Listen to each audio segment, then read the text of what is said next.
It's Henry at Mowers and Blowers. Good morning. I've got my Husqvarna 2346 XLS lawn tractor out today. It's again another beautiful day. I know that's not going to last. Coming from the comments that I had on this episode where I fabricated the top, you know, the roof canopy to this tractor, a lot of you guys said you didn't like it, you know, and that it looked hillbilly. I'm a little hillbilly, but I kind of agree with you. I just put it together really quick because at least it's a roof, you know. But you're right. The Rubbermaid bin tops, they look jigged, you know what I mean? Messy too. But I wasn't going to do anything about it because as long as it keeps the rain and the snow out of my head, I mean, you know, it serves its purpose, right? But that's until I saw something the other day while I was walking my dog Boba. This is one of those, you know, home offices. If you had a home office, right, and you have like carpeting, you put this down so that your office chair with the wheels can roll around easily, you know? So my neighbor across the street, actually down the block across the street, was throwing that out. And I was walking my dog. I'm like, ooh.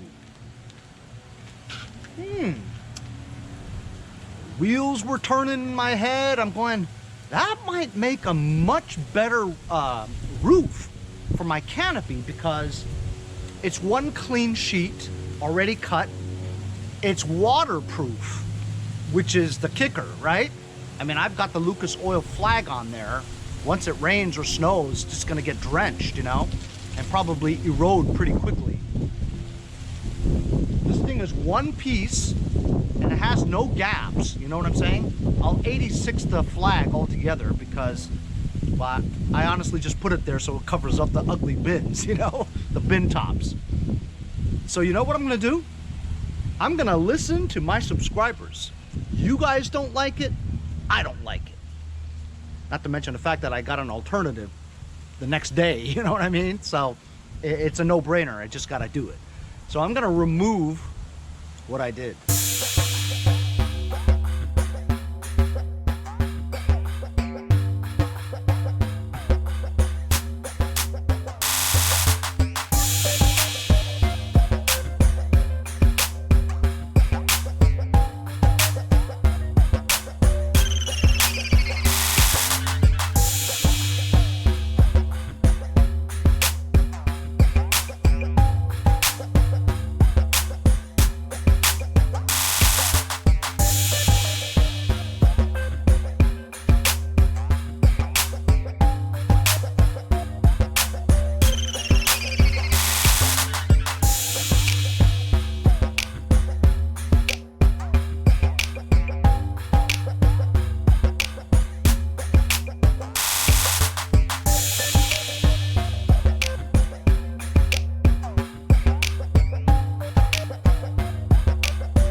So how about it now, huh? I gotta tell you, it really was a kind of a pain in the butt because some of the holes that were in there already were different sizes. Like some were right through, so I can put a bolt and a nut right through it. Then there are some that just don't fit through the hole. And then there are really thin holes where I just tried to take a screw to get it in there, you know, just to hold it on there, right? So I had to do a couple of self-tapping screws on the back. I figured this part here was sticking out a little bit, right? So why not bend it down to almost make a valance? You know, guys, what I'm talking about, like an air dam, valance, whatever. Just to give it some structure, especially when you know, if you do a bend and you structure it, it's stronger.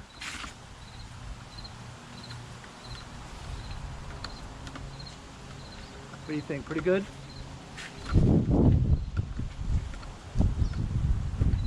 I know some of you guys are going to like this a lot more than the bins, right? A lot more than the bins. Well, you know what? I like it a lot more than the bins. And you know what makes sense, right? What makes sense is this is waterproof and weatherproof, you know? Which is the entire point, isn't it? So I'm pretty stoked about it. I think it's much better than before. And I think you guys probably think so too.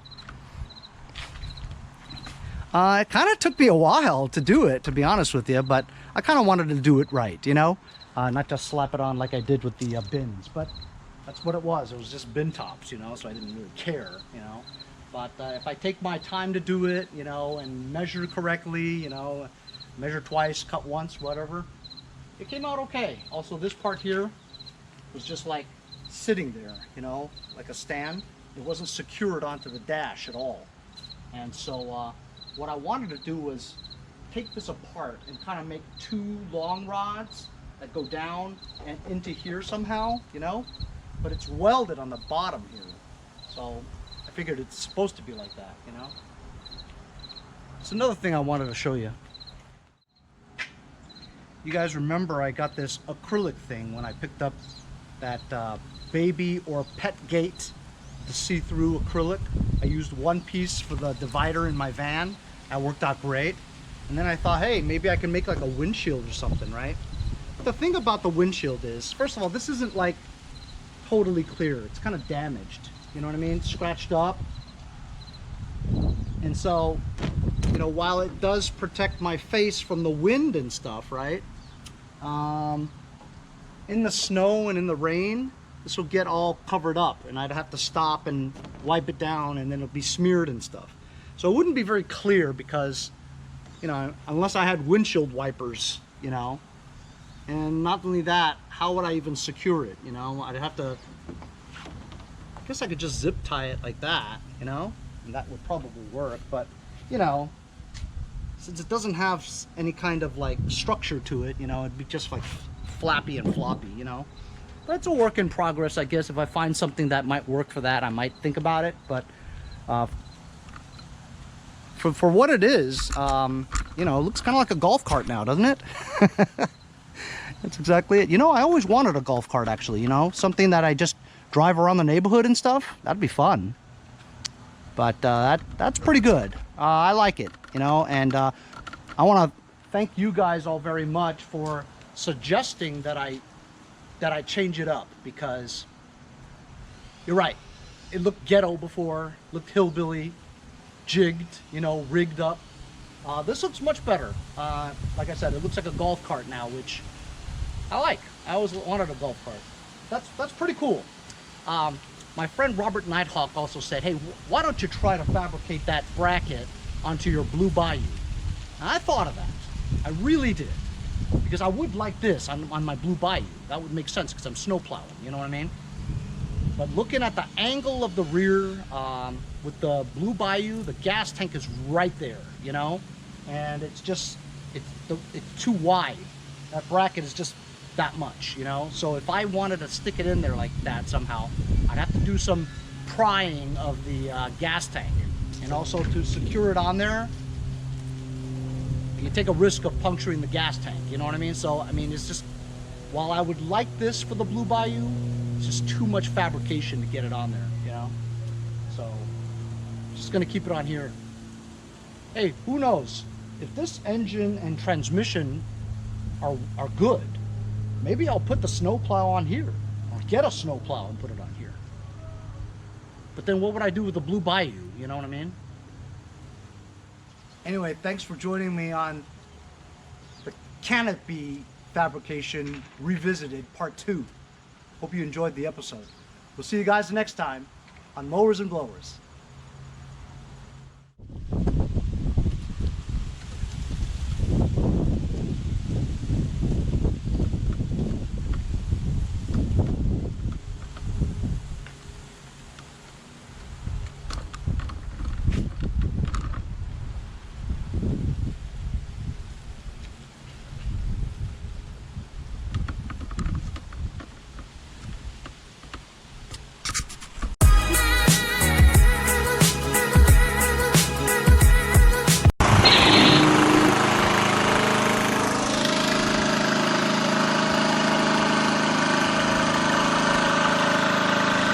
Hey, if you guys enjoyed the video, remember to give me a like.